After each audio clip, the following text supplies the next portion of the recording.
aqui, só... Pronto. Estamos gravando. Vamos lá, Charles. Com você. Maravilha. Boa noite a todos.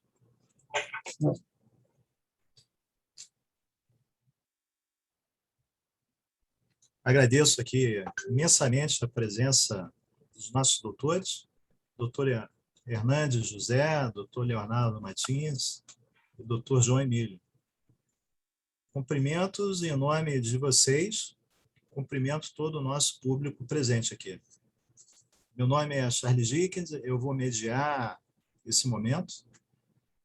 E também no meio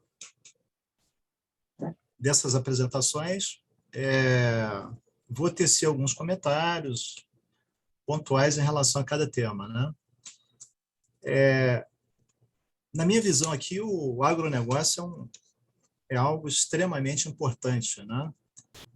E se o Brasil pudesse ter uma identidade, eu acho que essa identidade seria o agronegócio. Em 2020, segundo o Ministério da Agricultura, ele representou quase 50% das exportações, né? É hoje a locomotiva que impulsiona o Brasil. Segundo o Everardo, né, o Brasil toma tantas atitudes, ou seja, ele diz alguma coisa muito engraçada, que para piorar falta muito ainda, né? Mas, ou seja, o setor do agronegócio é a locomotiva que impulsiona o país.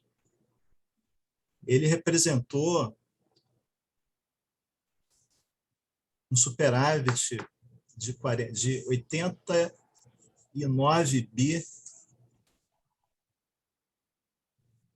no ano de 2020. Mas, como no Brasil, ele também reflete os problemas estruturais do nosso país, né? Um dos grandes problemas que a gente tem no Brasil são as desigualdades, né? Você tem no agro, de um lado, grandes empreendedores que utilizam a governança, utilizam a tecnologia, têm financiamentos com facilidade e acabam tendo uma elevada produtividade e um alto valor agregado em seus negócios. De outro lado, a gente tem ainda aquela agricultura familiar, né, com baixa produtividade e quase que uma agricultura de subsistência ainda. Mas a nossa missão aqui é mais pontual. É um bate-papo para falar da segurança jurídica com relação à questão tributária, societária e trabalhista, de forma a trazer mais luz e plantar aqui algumas ideias de que, assim, boas estratégias para manter o negócio mais seguro, lucrativo e eficiente. Eu vou iniciar aqui com o professor Dr. Hernandes, né? Ele é professor, advogado, sócio fundador do escritório Hernandes e Ferreira Advocacia, mestre em Direito, idealizador e coordenador geral da Sucessão Legal, portal que tem como foco o planejamento sucessório e a proteção de bens. Doutor Hernandes, qual que é a importância de uma boa governança e de um planejamento societário no sentido de trazer mais eficiência para o agro? Charles Dickens, muito obrigado pelo convite. É um prazer estar aqui com você, ao lado do João Valongo, do Leonardo Martins também, estrelas aí de primeira grandeza. E já vou aqui entrar no assunto, na questão que você está me passando, para a gente não tomar tempo aí do público que está nos assistindo. A questão que você está colocando está ligada a uma questão jurídica que eu tenho como muito importante no cenário do agronegócio. Todo o agronegócio, a grande parte dele está estruturada em cima das pessoas físicas, em cima dos produtores rurais, pessoas físicas. embora eles se cadastrem perante a Receita Federal e obtenham um CNPJ para a exploração da atividade, eles não são tratados como pessoa jurídica, não desprendem da figura da pessoa física. Isso traz algumas consequências bem interessantes. Isso é feito até porque, no agro, a tributação mais branda que existe é a do agro. O lucro presumido da atividade rural é 20% da tabela progressiva, que é 27,5%, que resulta numa tributação final de 5,5% na atividade. Isso se a pessoa não fizer livro caixa. Se ela fizer livro caixa, todo investimento que ela fizer, e até investimento, compra de maquinário, insumos, produtos, sementes, despesas com tratos culturais, colheita e tudo mais, ela pode deduzir como despesa. E é interessante que até investimentos, né? A compra de uma máquina, de um veículo, de um caminhão, a montagem de estruturas, galpões, barracões, acabam gerando aí um benefício fiscal bem interessante. Então, esses benefícios atraem tanto que é muito difícil o produtor se desprender desse modelo. E isso traz alguns problemas de gestão, porque a gente fica vinculado a uma única pessoa, um produtor ou uma produtora rural. A gente percebe hoje também que as mulheres estão explorando atividades muito bem, e conheço algumas que exploram melhor do que muitos homens, são boas, excelentes gestoras, mas a família toda acaba acompanhando aquilo de uma forma um pouco passiva. Essas pessoas, então, fazem a seu modo a gestão de toda a propriedade, de todo o negócio. Aquela ideia da porteira para dentro. Eles conhecem tudo de forma bastante plena. E eles não vão para o modelo da empresa, né? Seja uma sociedade limitada, seja uma SA, porque isso traz algumas consequências tributárias.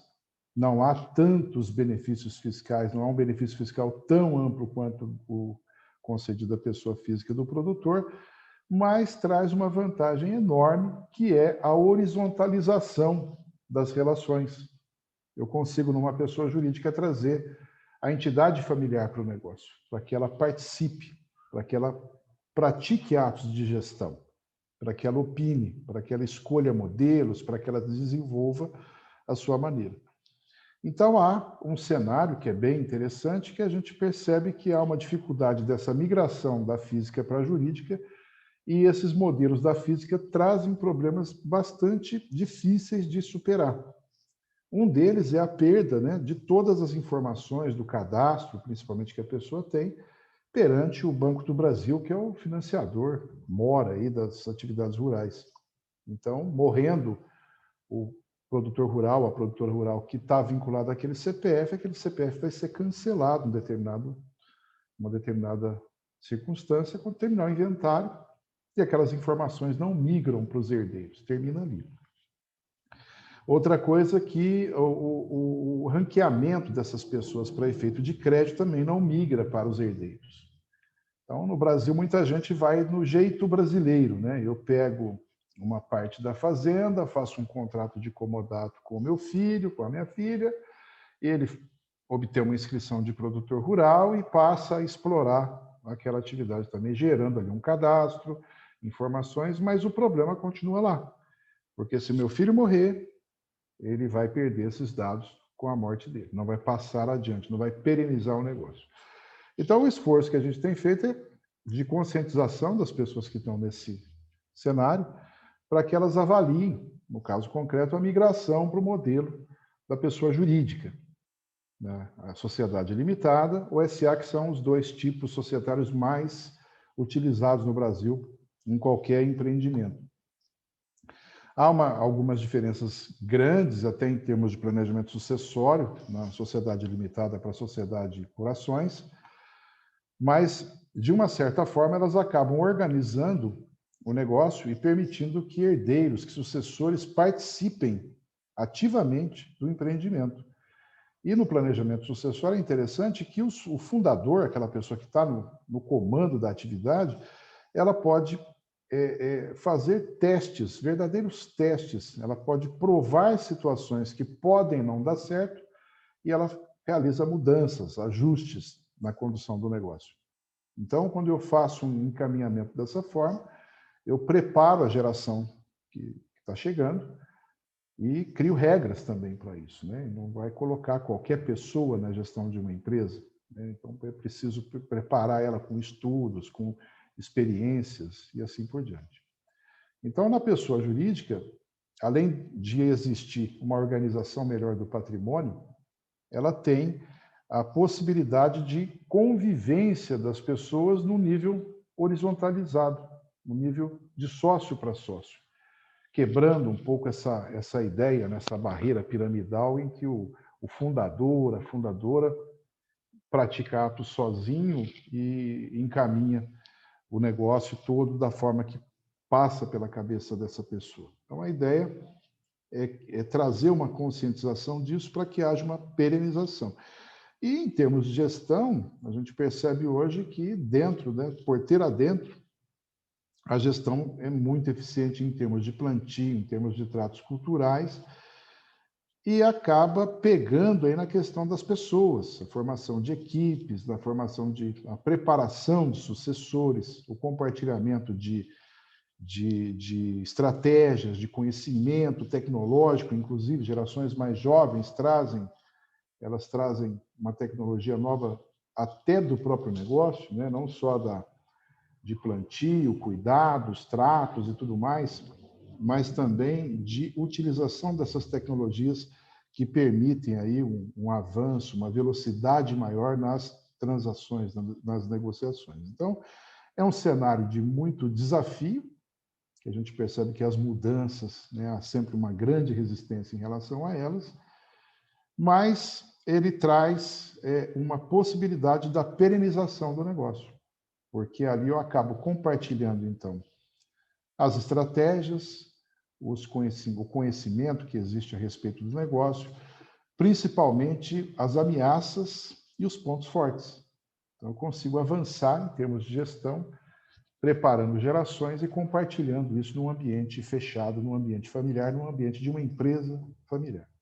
Então, acho que, dentro do contexto aí da sua pergunta, essa é a importância, né? Pensar a estruturação societária como algo hoje necessário, como algo que precisa ser vivenciado. O produtor rural tem que sair da condição de pessoa física para ir para algo mais amplo, que é a pessoa jurídica. Essa não vai morrer, ela é perene, os dados dela eles não vão acabar com a morte do sócio, estão lá vinculados ao CNPJ, e ela vai ter uma possibilidade ali de profissionalização e de compartilhamento, de convivência das gerações bem mais, de uma forma bem mais democrática até e tranquila, do que no modelo mais antigo em que o produtor, a produtora rural encabeça o negócio e decide ali pela sua cabeça tudo mais. Então, é basicamente isso.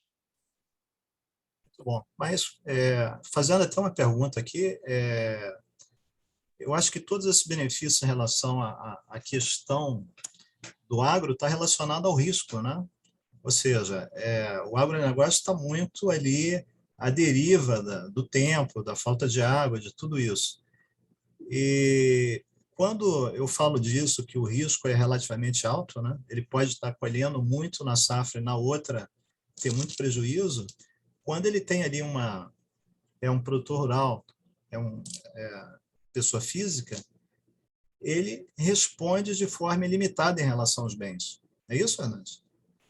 Ou seja, sendo assim, qualquer percentual de tributo que ele pague a mais na empresa já vale a pena para ele limitar o risco ali do negócio e não ter a terra tomada e nem os tratores, né? Esse é um dos pontos cruciais. Eu consigo limitar a responsabilidade, criando uma pessoa jurídica de responsabilidade limitada, uma sociedade empresária do tipo limitado, ou uma SA, que é um modelo mais sofisticado, e consigo também prever a migração desse patrimônio para os sucessores. De uma forma, na SA, inclusive, a transmissão do patrimônio se dá pelas ações, ele é praticamente automática com o falecimento do titular das ações, do sócio acionista. Até há pouco tempo não era permitida a recuperação judicial do produtor rural, a legislação foi alterada recentemente permitindo esse caminho. Podem até dizer, mas agora o produtor também pode pedir RJ, está equiparado à pessoa jurídica, mas a questão da responsabilidade você tem toda a razão, porque o produtor rural responde ilimitadamente com todo o seu patrimônio, com todos os seus bens por aquele passivo gerado na operação que tem o seu risco. A gente vê que ultimamente a gente está tendo riscos positivos muito interessantes, né? A soja com preços aí estratosféricos, a gente tem o café com perdas grandes também por conta do clima, né? Geadas muito fortes, temperaturas muito baixas. Então, essa limitação do risco para a pessoa jurídica é muito interessante, muito boa a sua observação. Muito bom, professor. Parabéns. Eu chamo agora o Dr. João Emílio, né? Ele é bacharel em Direito, contador com vasta experiência na área do agronegócio. Ele atua nesse setor desde 1982, é tributarista do agronegócio desde 1990, coordena o Comitê de Contabilidade Rural do Conselho Regional de Contabilidade e é membro da Câmara do Agronegócio do CODERV. E também não poderia deixar de ser, é proprietário da Valango, um escritório de contabilidade rural. Muito bom, doutor João Emílio. Falando da questão fiscal, quais são os hábitos mais comuns do agricultor rural? E quais são os riscos e o que ele teria que evitar ou teria que fazer para ele crescer de forma consistente, ecológica e sustentável? Boa noite a todos. Obrigado, Charles, pelo convite. A essa altura, parabenizo o doutor José Rubens pelas palavras dele, no que diz respeito à pessoa jurídica no agronegócio. Goiás é um pouco diferente de São Paulo. São Paulo, nós temos hoje que o produtor rural é pejotizado, tem um CNPJ para poder as suas atividades agrícolas. O estado de Goiás, nós ainda não temos isso. Aqui é tudo gestado em cima do CPF, da pessoa física. Tá? Muitas atividades familiares, muitos grupos familiares estão hoje abrindo as agropecuárias, já prevendo isso que o doutor José Rubens falou, uma sucessão patrimonial. E nós vemos aí a importância de um estudo no planejamento tributário, porque nós sabemos, ninguém gosta de pagar imposto. Não é que não gostamos, né? A turma fala, o agronegócio, o produtor rural, ele é beneficiado porque ele não paga imposto, né? E ninguém gosta de pagar imposto. Não é que ninguém gosta de pagar imposto. Acho que o problema está no retorno dos impostos que são arrecadados, que nós não temos uma educação, nós não temos saúde, né? E quando a gente sempre fala para o produtor rural, da pessoa física, da tributação dele, como o próprio doutor José Rubens falou, que é a menor tributação de 5,5% do valor bruto do faturamento, quando nós passamos para uma agropecuária, que hoje estão aí falando nas holds, mas que na realidade é agropecuária, se houvermos um planejamento tributário, nós podemos baixar isso aqui para 2,82% de tributação. Então, nós temos aí uma tributação muito menor, muito mais viável, quando se parte para um imposto, uma tributação dentro da pessoa jurídica. Porém, muitos produtores ainda ficam dentro da física e acham que lá é muito mais fácil de se negociar, compra e venda de fazenda, que nós sabemos dentro do próprio regulamento do imposto de renda, a tributação do agronegócio na venda do imóvel rural, do imobilizado, nós temos a apuração do ganho de capital pela terra nua e temos o oferecimento da receita da atividade agrícola pelos melhoramentos e benfeitorias das propriedades. né? O produtor não gosta muito de pagar imposto, eu não sei aí em São Paulo, mas aqui, quando você fala com o produtor que ele tem que pagar imposto, ele briga com a gente. Mas o produtor realmente tem um grande incentivo, porque tudo que ele compra, tudo que ele investe na atividade agrícola é despesa. Você vê só, como o doutor José Rubens falou, compra uma máquina. Na pessoa jurídica, nós também temos o benefício que é a depreciação acelerada. No produtor rural já é direto considerado despesa, né? Na pessoa jurídica, nós temos o regime de competência, no produtor rural é regime de caixa, né? Então, quer dizer, há um grande benefício. Só que o produtor rural hoje tem que começar a se organizar. Não, a fazenda hoje não é mais como era antigamente, planta, colhe, vende, paga as contas, coloca o dinheiro no bolso e pronto. Hoje nós temos vários tributos, temos aí o livro Caixa Digital Produtor Rural, que foi o primeiro SPED da pessoa física, do produtor rural que saiu. Temos o e-social, que está aí com inovações, temos que dar muitas informações. Então, o produtor rural hoje não pode mais ficar obscuro, né? Ou atrás das leis, achando que nunca mais, que não vai ser fiscalizado. O livro caixa é obrigatório desde 1990, com o advento da Lei 8.023. Então, se você quiser se beneficiar de compensação de prejuízos, aproveitar essas despesas que o José Rubens falou, obrigatoriamente nós temos que ter uma contabilidade, né? E depois nós temos hoje o livro Caixa Digital, que veio aí de forma online. Assim que nós transmitimos ele, a imposto de renda, a Receita Federal, a Previdência, já sabe de toda a tributação, de tudo.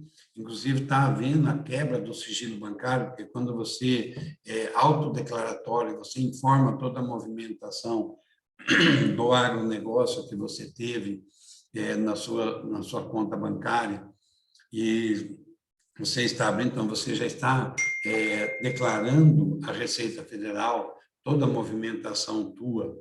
Então, são coisas que a gente tem, nós temos um grande trabalho junto aos clientes nossos, junto aos produtores, enfim, de orientá-los para que tomem um maior cuidado, porque hoje nós temos que, desde 3 de maio, né? Vocês me ajudam, os professores aí, onde o STF apaziguou e determinou que não existe mais quebra de sigilo bancário. Existe, sim, uma troca de informações sigilosas entre a Receita Federal e o Banco Central. Então, hoje nós não podemos mais ter movimentações financeiras que não sejam 100% justificadas. Que qualquer deslize, qualquer depósito sem uma justificativa incorre no carnê-leão 27,5%. Certo? Então, nós temos que tomar muito cuidado. E a gente tem instruído os produtores, os clientes nossos, a tomar mais cuidado, a serem mais cautelosos. E, como o professor José Rubens disse também, como o doutor José Rubens, no agronegócio nós temos um trabalho que é também a sucessão patrimonial, de forma menos onerosa, se bem que o estado de Goiás, viu, José Rubens, se você vai inventariar as cotas de capital e houve a integralização de uma área rural pelo valor histórico que você tinha no teu imposto de renda, o estado de Goiás manda você reavaliar todo o seu imobilizado, atualizar o patrimônio, suas cotas de capital, e o ITCD é cobrado em cima do valor atualizado. Não é como é no estado de São Paulo, que é sobre o valor simplesmente das cotas de capital. Então, isso tudo tem que ser feito. Hoje nós não podemos mais se descuidar. Temos que ter uma consultoria tributária, temos que ter o acompanhamento de um contabilista, de um advogado. Não se pode mais fazer a toque de caixa, como assim se fala. Então, temos que tomar muito cuidado. E qualquer investimento, qualquer planejamento, qualquer acréscimo patrimonial, se não for bem estruturado com o tributarista, com o contador, o advogado, poderá causar um prejuízo, uma perda muito grande, não só para o próprio produtor, mas para a família toda. Então, está aí, eu acho que, não sei se eu consegui responder, atenta à pergunta, certo? Não, perfeito, doutor João. Essa questão é muito engraçada, porque a questão do agronegócio ele vem de geração para geração, né? Eu conheci aqui há pouco tempo um agricultor que ele veio do Paraná, aqui de Paracatu, próximo a Brasília. Ele pegou dinheiro emprestado com toda a família, comprou lá alguns hectares de terra. Um ano depois, conseguiu pagar parte desse dinheiro, comprou mais outro pedaço de terra. Essa história ela já tem 27 anos. E a última vez que eu estive lá, ele estava comprando uma fazenda de 27 milhões. Era a quarta fazenda. Mesmo ele crescendo muito e prosperando, ainda se utiliza de algumas práticas que o risco hoje é muito alto, né? Pra você ter ideia, a Receita hoje tem um supercomputador chamado T-Rex, né? O nome, Sim. você já tem ali o nome do leão, que já é uma simbologia muito forte, né? Para inibir. O T-Rex é um supercomputador que talvez você não tenha 5 igual no Brasil, né? A capacidade de processamento, ele tem um software chamado Arpia, que é nome de águia, que ele caça lá toda a movimentação que você faz, a nível de município, de estado e de união. Então, as informações que ele precisa, ele já tem. E ainda tem um outro sistema chamado HAL, que você acabou de falar ali, que o sigilo está aberto no sentido de ser simples tráfego de informação. E o HAL é do Banco Central, ele monitora qualquer tipo de transação financeira que esteja fora do seu padrão, né? Eu não sei se ainda se já está sendo cruzado com Receita ou com emissão de nota fiscal, mas quando fizer isso, você não emitiu nota, movimentou dinheiro na tua conta, você já recebe a notificação eletrônica. Hoje, na minha opinião, acho que a Receita talvez não tenha braço, mas ela já sabe o que você está fazendo, o que as pessoas estão fazendo de forma certa ou de forma incorreta, né? Mas eu penso que o caminho hoje é você ir pelo caminho mais correto possível, né? Seguir as normas, seguir as leis, e para isso você ter uma assessoria constante para que você, dentro desse caos tributário que a gente tem, segundo o Instituto Brasileiro de Planejamento e Tributação, você tem, a cada dia, em média, 45 novas normas tributárias, então ninguém dá conta disso, né? Então você tem que ter um profissional constante ali, te dando orientação, te ensinando o caminho que você tem que seguir para que você seja o mais eficiente possível e esteja ali dentro da legalidade, né? Porque qualquer vacilo que você tenha, as multas penalizatórias do fisco são muito altas, né? As estaduais ainda são maiores. Então é isso, doutor João. Muito, muito bom, respondeu. Parabéns. Eu vou chamar aqui agora o doutor Leonardo Martins Cavalcante, ele que é advogado, com 20 anos de experiência na área jurídico empresarial, especialista em direito empresarial e do trabalho, mestrando em ciências sociais, com ênfase em política tributária, atuou por vários anos como assessor de ministros de Tribunal Superior e foi chefe da assessoria jurídica do SENAC, é membro da Comissão do Direito do Trabalho Sindical da Ordem de Advogados do Brasil.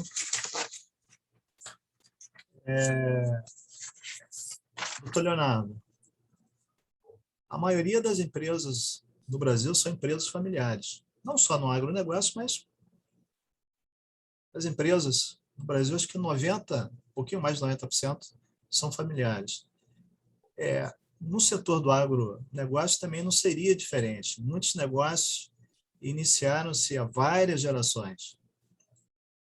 E há conflitos de como gerir, né? Você tem o patriarca, você tem um filho, tem um neto, eles têm ideias novas, está vendo tecnologia, está viajando para outros países, está conhecendo coisas.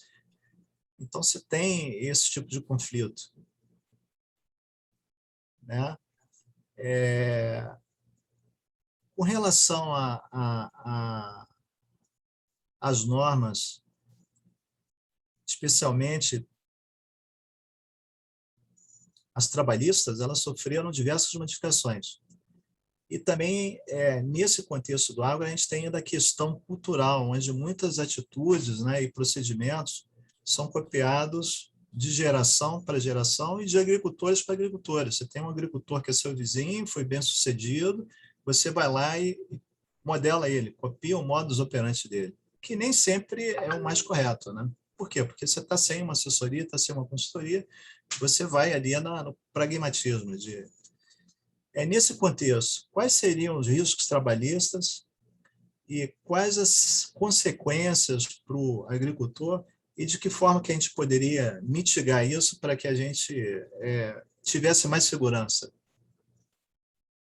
Sim. Boa noite. Primeiramente, boa noite a todos. Muito obrigado pelo convite. Fiquei bastante lisonjeado em participar em meio a esse monte de estrelas.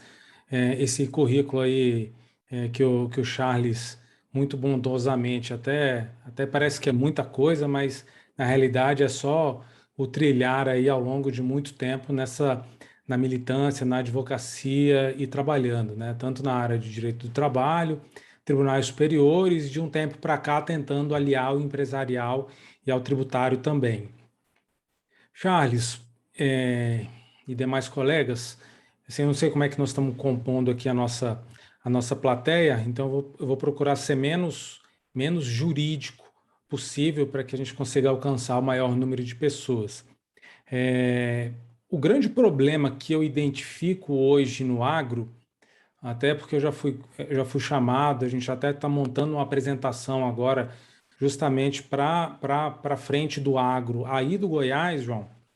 Então depois a gente até troca uma ideia, o pessoal aqui de Brasília, da Câmara dos Deputados e do Senado, vou fazer uma apresentação para eles, sendo o caso a gente faz uma dobradinha, nós vamos falar de aspectos tributários e também de trabalhistas no agronegócio, né? Mas hoje em dia o que eu vejo, a minha maior preocupação é relacionado ao trabalho, às condições análogas de escravo, né? Esse hoje é que eu vejo que é o grande problema, porque assim, o número de repercussões que um trabalho análogo de escravo tem, ela é muito grande, né? E ela extrapola assim, a seara trabalhista, atinge aspectos tributários e chega até em pontos fundiários também. Assim, tamanho é a repercussão que o trabalho análogo a escravo ele oferece essas dificuldades, não é? Para o grande produtor, eu acredito que eles já tenham alguma ideia, ele já tem assessoria suficiente para identificar e elidir esse tipo de trabalho.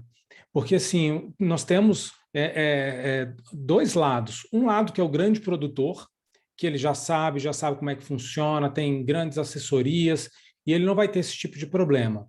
Do outro lado, você tem aquela pessoa que é criminosa, né? E criminoso, ele sabe o que ele está fazendo, ele sabe que está fazendo errado, está explorando o trabalho na propriedade rural, seja para plantação de produtos agro, seja para plantação de um entorpecente, ele sabe o que ele está fazendo, só que entre esses dois extremos, em geral, nós temos o pequeno, né? O micro, o pequeno e muitas vezes até o médio, que eles não têm essa consciência, né? Se eles estão mais próximos do pessoal que está mais técnico, mais profissional, ou se eles estão, apesar de não ter a consciência de que estão fazendo coisa errada, de que estão fazendo. Então, é com esse grupo que eu me preocupo bastante, né? Inclusive, em algumas ações civis públicas que eu já atuei, esse foi o grande problema. Eram empresários médios, né? Assim, exportadores, em duas áreas, um deles de café, outro na área de castanha, que foram autuados pelo Ministério Público do Trabalho, e assim, era mais desconhecimento por parte deles do que propriamente um trabalho análogo a escravo, né? Só para compreender, em palavras mais simples, o que seria esse conceito de trabalho análogo a escravo, ele é bem simples, né? Por exemplo, tem alguns aspectos que evidenciam esse tipo de trabalho, como, por exemplo, uma jornada excessiva, aquele empregado que trabalha, assim, desenvolve uma jornada de muitas horas diárias, sem descanso, sem alimentação adequada, não é? E até o trabalho forçado, que, por exemplo, o trabalho forçado, né, nesses ambientes de produções ilegais, em terras afastadas, ele é forçado mesmo, com espingarda, com violência. Mas eles também entendem trabalho forçado aquele que, por exemplo, a pessoa fica vinculado à terra por dívida, né, e não consegue se desligar. Então, isso daí, em geral, é a forma como você caracteriza, assim, dentro do senso comum, o que seria esse trabalho escravo, né? E a eliminação para o bom empregador, para o bom produtor rural, dessas condições análogas de escravo, ela não é difícil. Ela é simples, só que muitas vezes falta informação, né? Para ter uma noção de como nós não temos essa informação, isso que acho que os colegas anteriores já falavam, e o Charles agora relembrou muito bem. Nós temos essa tradição no agro, quando eu falo do agro, não estou falando desse agro grande, nós temos as tradições, muitas vezes, no interior, em propriedades rurais, em que, hoje em dia, eu acredito que isso aí está sendo um pouco mais mitigado pelo acesso aos meios de informação, como, por exemplo, celular, computador, internet, que hoje em dia a internet rural já está começando a, graças a Deus, se tornar uma realidade, mas mesmo assim, a desinformação ainda é muito grande. Para ter uma ideia, nós temos aqui no Brasil um cadastro que se chama Lista Suja dos empregadores que foram condenados ou que foram identificados como trabalho escravo. Essa lista ela foi criada em 95 e de lá para cá eles chamam que foram libertados. Nós já fomos libertados 56 mil trabalhadores nessa condição. Ou seja, eu considero um valor muito alto, um número de empregados muito alto. Né? E tenho minhas dúvidas, porque assim, a gente consegue, uma estatística que é um dado simples, não é um dado qualificado. Por exemplo, não, desses 55 era todo mundo vinculado à plantação de entorpecentes, por exemplo, ou não, era de outro. A gente não tem esse tipo de informação muito clara de da onde é a origem. Né? Muitas vezes a gente tem algumas informações por conta da mídia de grande circulação, que, em geral, exploram só a notícia de um grande fazendeiro, alguma coisa assim. Mas, em geral, é o pequeno que ele é identificado. E daí é a minha preocupação.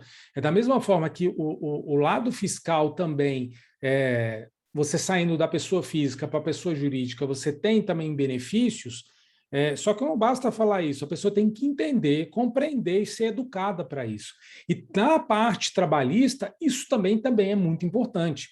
Né? Porque muitas vezes eles estão copiando ou replicando um conhecimento de gerações que para eles é muito natural. Dentro do ambiente da comunidade, ele é muito natural, as pessoas não se sentem que sequer estão sendo exploradas, mas se chegar um fiscal do Ministério do Trabalho, se chegar um auditor, se chegar um membro do Ministério Público do Trabalho, um delegado da Polícia Federal, a chance de sair algumas pessoas presas é muito alta. Só que, daí, eu gostei muito da ideia desse evento, porque, assim, ainda que a gente não consiga atingir o Brasil inteiro, a gente já começa a plantar a sementinha da educação. Seja a sementinha da educação relacionada ao aspecto tributário, da importância de você constituir uma PJ, como também, por exemplo, na parte trabalhista, como simples alterações, como, por exemplo, instalação de um banheiro, água potável, tempo para descanso, você reduzir o tempo de trabalho, pagamento de salário mínimo, assim, são coisas bem básicas que já são suficientes, por exemplo, para você elidir uma configuração de trabalho escravo. E muitas vezes o Estado só chega de uma forma repressiva. E assim, tem que chegar com informação. Né? Eu não estou falando do bandido. O bandido é bandido, ele tem que ser tratado como bandido. Mas a grande maioria não é bandido. Né? Sobre o aspecto jurídico, até dessa lista que eles chamam de lista suja, nós já tivemos alguns questionamentos, e até ano passado o Supremo deu uma decisão até muito importante, que eu considero muito importante, porque ela regulou um pouco o procedimento de considerar uma empresa, que uma empresa ou um produtor rural, ela desenvolva nas suas dependências trabalho análogo a escravo, porque isso aí é uma pecha negativa muito grande, seja para exportador, seja dentro da sua comunidade, seja em aspectos fiscais e fundiários. E, em síntese, o que foi a decisão do Supremo? Olha, a lista é válida, só que você não pode incluir as empresas, ou o produtor rural, ou a pessoa física, de forma automática, que era o que estava acontecendo. Identificava-se uma irregularidade, muitas vezes essa irregularidade, sim, ela era gritante, só que não oferecia direito de defesa, contraditório, simplesmente as empresas, o agronegócio já era incluído nessa listagem. Ou seja, isso aí tinha um fator deletério muito grande. Sim, mas cadê a educação? Eles entenderam o contexto antropológico e sociológico daquele lugar ali? Será que era o caso mesmo? Lembra, eu não estou falando do bandido, eu estou falando da maioria desse pequeno. Não é? Então, o Supremo, essa decisão foi muito importante. Nós temos uma outra lei, agora, para aproximar esse aspecto do trabalho escravo à parte fiscal, uma lei aí do Estado de São Paulo, que está sendo questionada, inclusive, pela CNC, pela Confederação Nacional do Comércio, que é a Lei 14.946 de 2013. Essa lei, em síntese, ela fala o seguinte: as empresas ou o produtor rural que ele foi identificado com um trabalho análogo ao escravo, ele vai perder diversos benefícios fiscais, né? Vai perder crédito tributário, vai perder receita, muitas vezes ele pode perder até o registro estadual, é uma lei estadual de São Paulo. Então, só para vocês compreenderem que esse trabalho análogo, assim, ele espraia efeitos em diversas outras esferas. Um outro exemplo também que é bem drástico, nós tivemos uma alteração da Constituição em 2014. Nessa alteração da Constituição, pela emenda 81, foi alterado o artigo 243. Esse artigo 243, em geral, ele tem muita ênfase quando você está falando, por exemplo, desse bandido que está produzindo no ambiente rural, a produção de entorpecentes. Só que não se limita a isso, né? Esse artigo ele inclui e equipara ao produtor, por exemplo, de maconha e outras coisas, o produtor rural que na propriedade dele foi identificado trabalho análogo a escravo, né? E essa terra, ele perde o direito da terra, tanto da terra de todo o maquinário, tudo que está lá dentro, né? Essa terra ela vai ser desapropriada, só que ele não vai receber nada por isso, e ela vai ser destinada à reforma agrária em geral. Então, assim, agora é mais um outro efeito, né? Além do fiscal, um efeito fundiário, né? E aqui, para a gente fechar e responder, eu comecei de trás para frente, quais são as repercussões. Então, para mim, o importante hoje é que o pequeno produtor ele se alie a profissionais, e profissionais esses que eles compreendam a situação, né? Que eles tenham um conhecimento técnico geral quanto específico da região. Por exemplo, a tributação no estado de Goiás é uma, o estado de São Paulo é outra, Minas é outra. Então, assim, você tem que se associar a profissionais que tenham esse conhecimento, né? Não só apenas a respeito da área fiscal, mas também da área trabalhista, da área ambiental, e assim, todo um feixe de aplicações. Né? Assim, aqui, como eu não sei se eu estou falando para o profissional do direito ou para o agro, né? Se for para o profissional de direito, eu falo, olha, é um nicho excelente, se especializem, porque eu acredito que vocês têm uma grande oportunidade pela frente. Se for a pessoa do agro que está aqui, procure pessoas do ramo e procurem consultorias que eu falo, vocês vão crescer muito mais, vocês vão conhecer muitas outras oportunidades e vão reduzir de forma muito grande o risco. Com relação ao aspecto estritamente trabalhista, dentro do seio familiar, esse daí eu acredito existe a possibilidade, o problema potencial, e muitas vezes você tem esse tipo de ação, né? Mas não é, em geral, esse problema dentro do seio familiar que costuma gerar grandes dificuldades. São justamente esses anexos, essas famílias anexas que participam dessa produção, que muitas vezes um reconhecimento de vínculo de trabalho rural assim, geram indenizações trabalhistas em valores assim inacreditáveis, não é? Porque você está assim, quando você pega o valor do salário, o tempo que está trabalhando, o tempo à disposição, muitas vezes você pode ter um adicional de insalubridade, de periculosidade, FGTS. Então, assim, o volume é tão grande de aspectos que não foram observados que, no final, às vezes, uma ação trabalhista, que em geral não é só uma, são várias, tem a chance assim, de você praticamente inviabilizar o trabalho, né? Então, assim, a regularização ela não é difícil, né? Existem formas alternativas, não necessariamente via CLT, né? Você pode montar cooperativas, associações, contratos de comodato, assim, dentro tanto do ramo empresarial e societário, você tem muitas soluções que elas são válidas, né? Então, isso aí para fechar, seria isso. Agradeço o espaço e estou também à disposição aqui para a gente continuar nesse bate-papo. Maravilha, doutor Leonardo. O senhor foi direto ao ponto aí, ou seja, a consultoria é muito importante para que o empresário não siga um caminho errado, né? E teve uma coisa que me marcou muito. Eu fui, se eu não me engano, acho que foi em Lusiânia ou em Formosa, conversando com o produtor rural. Ele agoniado, né? A reunião começou no horário, mas ele agoniado para sair. Eu falei, cara, a gente não tinha uma hora para falar aqui, não. É que pifou lá a bomba lá do pivô e eu tenho que pegar o eletricista e tenho que levar ele lá na fazenda agora. Eu falei, pô, mas...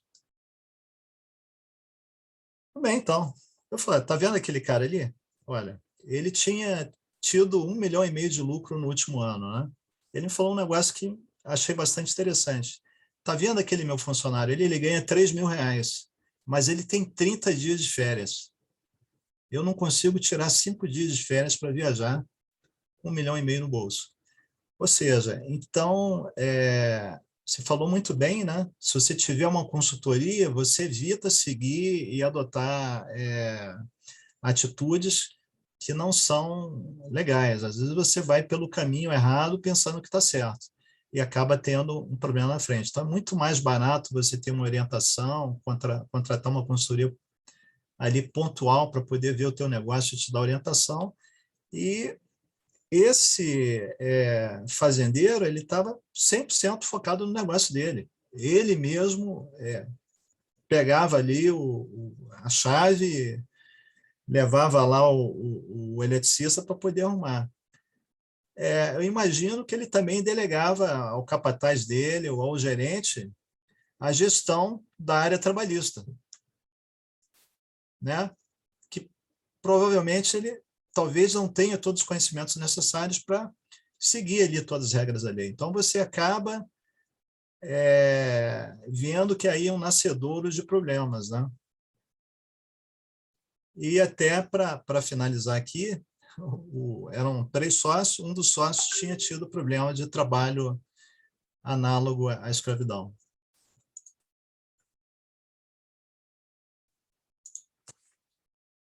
Mas, maravilha, eu vou chamar aqui agora o Hernandes, doutor Hernandes. Professor, hoje, para que os negócios cresçam de forma sustentável, né, e se evitem conflitos familiares, é imprescindível uma reestruturação societária e sucessória. Quais são os efeitos tributários dessa reestruturação e quais seriam os passos iniciais e quais são os benefícios disso? E também os custos que a gente teria para isso, comparando um com o outro. Vamos tentar responder, que você me deu uma pergunta muito ampla aí, que eu vou pedir até a ajuda do João Valongo aqui, porque ele também tem muita expertise aí na área tributária. Claro. Vou pedir para vocês que estão nos assistindo, quem tiver interesse em receber um certificado desse evento, colocar o nome completo ali, como queira que saia no certificado, e o e-mail, que amanhã a gente produz o certificado e manda para esse endereço que vocês apontarem. Também vou pedir para vocês, quem tiver aqui puder compartilhar conosco o lugar de onde fala, é muito interessante para a gente saber onde a gente está conseguindo atingir. Estou vendo aqui o Aurelino, fala lá de Belém do Pará. Ele está trazendo uma questão também muito interessante, que é relativa ao mapeamento da carga tributária, né? Que a gente tem no Brasil uma tributação que ela se espraia em tudo, né? Então a gente paga tributo sobre tributo, efeito cascata e tudo mais. Mas vamos lá para a sua questão. Uma das coisas que o João até colocou com muita propriedade é essa questão do planejamento. O planejamento hoje, para você vender uma propriedade rural, você tem que planejar isso. Não dá para sair assim, olha, eu recebi uma oferta muito boa e vou vender. Tem que olhar o ganho de capital que vai acontecer. No caso do produtor rural, é muito interessante, há um incentivo em relação ao ganho de capital, porque só se tributa terra nua, como o João bem ponderou, não se tributa, as benfeitorias não sofrem tributação, maquinários, equipamentos não são atingidos pela tributação do ganho de capital, e isso faz com que a pessoa prepare uma escritura adequada na hora de transferir a propriedade para alguém, identificando exatamente qual é o valor da terra nua. Agora, olhe que a gente está num sistema, até você mesmo colocou, Charles, com muita propriedade, né, o T-Rex aí, que é uma alusão ao Tiranossauro Rex, né, que é a voracidade arrecadatória da Receita Federal, batiza o computador com esse nome aí. O sistema todo ele está interligado. A gente está prestando informações de todos os canais e essas informações estão sendo compartilhadas. Vamos ver alguns detalhes que eu acho que é importante colocar para vocês. Por exemplo, o ITR, ele será maior na terra improdutiva. Como eu faço para demonstrar a produção minha?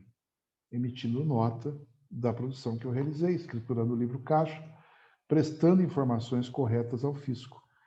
Então, se eu tenho interesse em produzir e vender sem nota, isso é coisa do passado. Porque se eu faço isso, eu vou estar dando um tiro no pé, aumentando o ITR, que pode chegar até a 20% do valor da terra nua.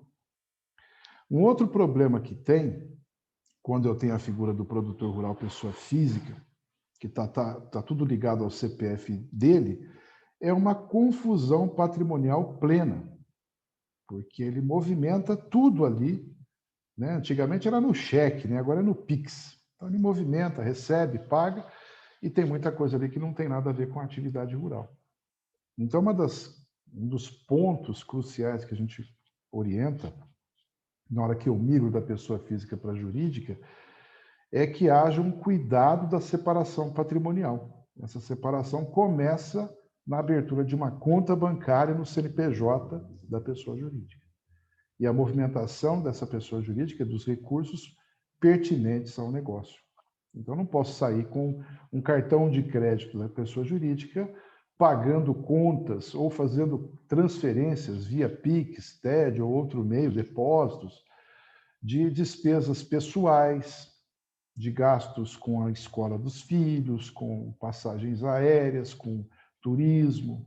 Eu preciso separar isso. Então, há até como a gente fala até em educação, em reeducação alimentar, a gente tem que passar por um processo de reeducação na gestão, porque os hábitos eles ficam tão arraigados que a pessoa não se dá conta. Para ela, tudo aquilo é normal.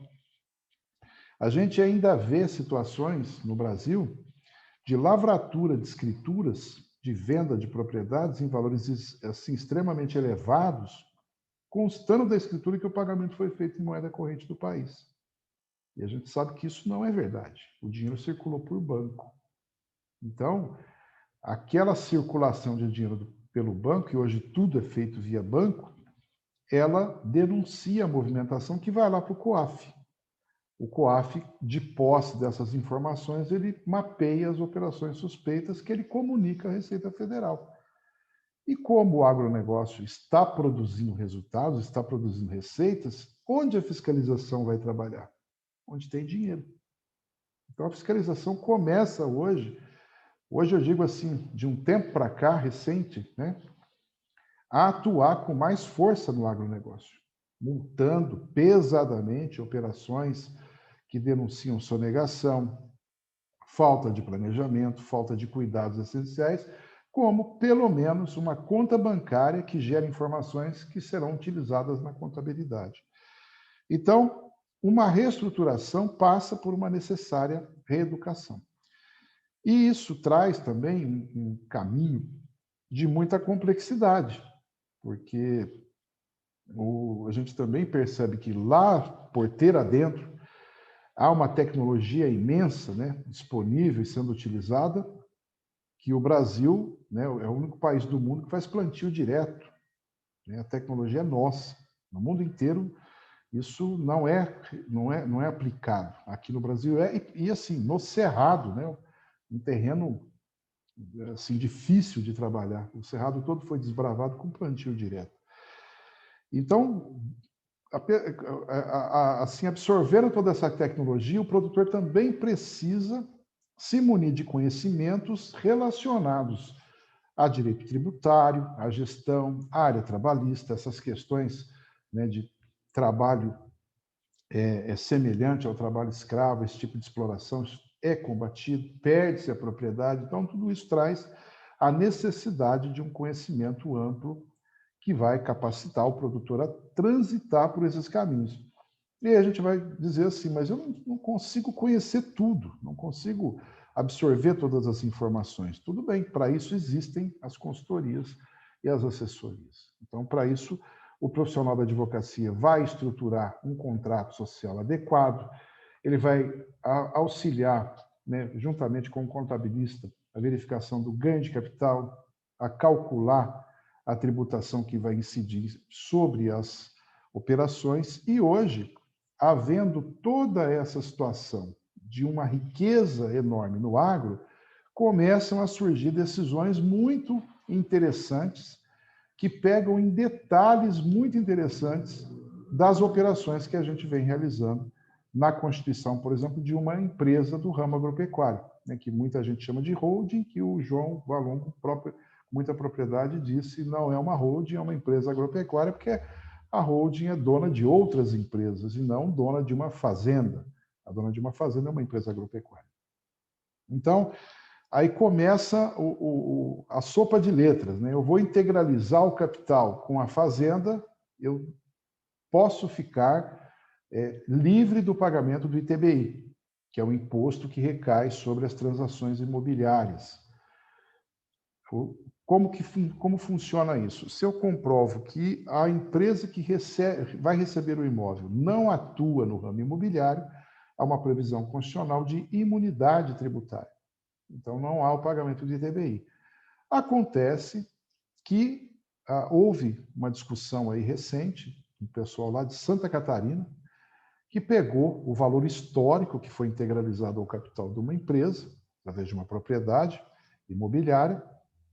O valor histórico era muito baixo, ele falou, olha, a diferença entre o valor venal que eu estou integralizando e o valor venal, que é o valor de mercado, eu vou colocar como reserva, como ágio no capital. E fizeram essa operação e o fisco municipal falou, olha, espera aí, essa operação aqui ela não é imune, não. A imunidade atinge só o valor histórico aqui que você integralizou. Essa diferença entre o valor histórico e o valor venal, eu não concordo, não. E levaram a discussão até o Supremo Tribunal Federal, que decidiu essa questão, firmando esse entendimento. A diferença pode resultar na cobrança do ITBI, mesmo sendo uma empresa do ramo agropecuário.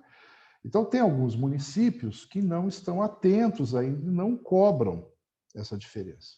Municípios menores, municípios mais distantes de grandes centros. Mas os municípios mais organizados, que têm lá verdadeiras agências arrecadadoras nas suas secretarias das fazendas municipais, eles estão atentos a essas interpretações e estão cobrando essas diferenças, porque os fiscos precisam arrecadar. A máquina pública tem que fazer frente às suas despesas através da arrecadação. Então, você começa aí tendo um cenário de possível discussão do ITBI. Né? E é preciso uma boa assessoria para definir como faz esse caminho, para se evitar de uma forma segura ou se discutir essa tributação de uma forma também segura e não ficar ali sujeito a uma tributação pesada. Hoje a gente tem um outro aspecto também que tem uma discussão muito ampla, que é a questão da tributação dos dividendos. O dividendo, hoje, ele é isento, ele não sofre tributação nenhuma. Historicamente, o Brasil tem essa política, né, de legislação tributária de não cobrar tributos, né, imposto de renda, principalmente, em cima de dividendos. Por que isso? Porque o Brasil sempre foi visto no mundo aí fora como um país de investimentos, um país que atrai investimentos. E quando a gente vê que surge aí uma reforma tributária que pode tributar os dividendos entre 10%, 20%, 25%, isso assusta todo mundo. Eu vou parar, não vou criar mais a minha empresa do agronegócio, porque o dividendo meu pode ser tributado. Eu falo, olha, essa discussão ela ainda está no Congresso, ela ainda não concluiu. Eu não consigo fazer um planejamento societário, sucessório, tributário, a não ser a partir da lei. Eu preciso da lei posta, em vigor. Se eu tenho um projeto, isso é uma elucubração, uma discussão que está lá no Congresso que pode parar. A gente tem cenários, por exemplo, o Código Civil nosso, ele ficou adormecido no Congresso de 1975 a 2001, quando ele foi promulgado. Até eu brinco, né? O Código Civil, eu comparo ele àquele personagem, o Benjamin Button, que ele nasceu velho, porque ele foi um código escrito na época do Geisel, um código escrito em plena ditadura pelo gênio do Miguel Reale Pai. Mas ele necessita de uma renovação da jurisprudência, do trabalho da advocacia, do embate nos tribunais. Então, quando eu tenho a lei, eu tenho material para discussão, tenho material para planejar de uma forma segura. Enquanto eu tenho um projeto, eu estou perdido.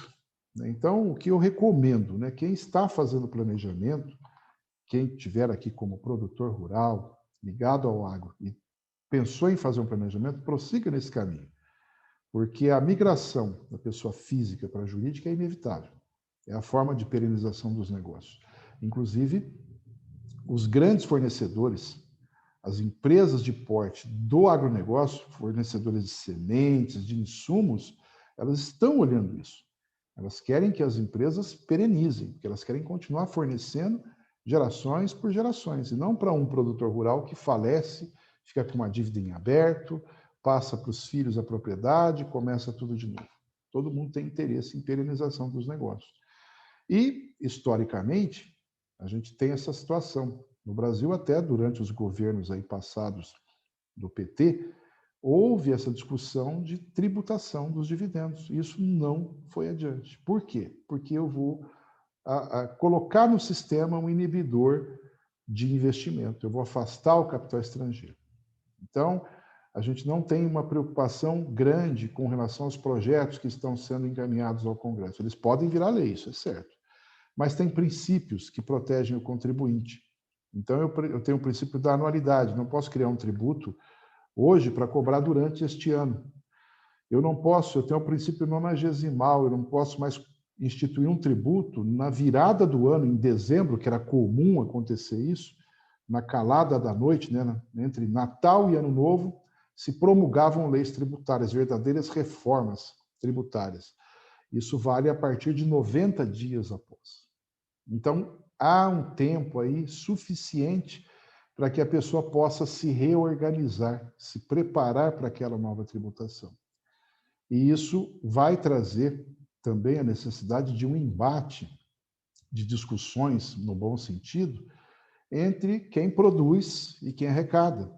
Hoje a gente está vendo uma discussão muito grande na mídia com relação aos combustíveis. Quem não está vendo isso? A culpa é do ICMS, a culpa é do tributo federal, a culpa é do dólar. Então, essas discussões, elas são interessantes, porque elas vão mostrar se a arrecadação está sendo justa ou não, se está penalizando ou não um determinado setor. Então, eu vou colocar dessa forma uma resposta um pouco mais genérica, Charles, para mostrar para as pessoas que a tributação ela impacta, ela é muito importante ser vista no planejamento sucessório, no planejamento societário e também do próprio produtor rural, né? Se ele não faz o livro caixa aí, digital, ele não pode deduzir todos os investimentos dele, ele fica limitado a 20%. E tem todas as regras a respeito disso. Não dá para fazer alguma coisa errada, dar um jeitinho, porque hoje tudo está sendo cruzado, todas as informações são cruzadas. Então é preciso ter um cuidado mínimo de fazer bem feito e de analisar o cenário onde a pessoa está situada, porque dependendo do setor que a pessoa está, a tributação pode ser maior ou menor. Então, se eu produzo bens ligados, por exemplo, à cesta básica, eu vou ter uma tributação mais branda, né? Estados que desoneram as cestas básicas. Se eu vou para o setor de energia, nem tanto, né? Estou no setor aqui, estou em Ribeirão Preto, uma região sucroalcooleira, a tributação dos combustíveis é pesada.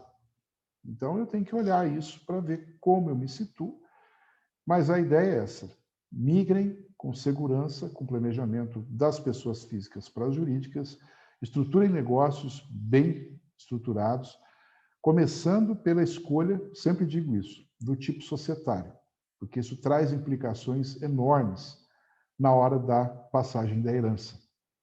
E eu vou resumidamente aqui dizer um dos principais efeitos, né, entre a diferença entre uma limitada e uma SA. Basicamente é assim: a limitada é uma sociedade contratual. E na sociedade contratual, uma sociedade de pessoas. Quando o sócio morre, a relação contratual dele com a sociedade se encerra.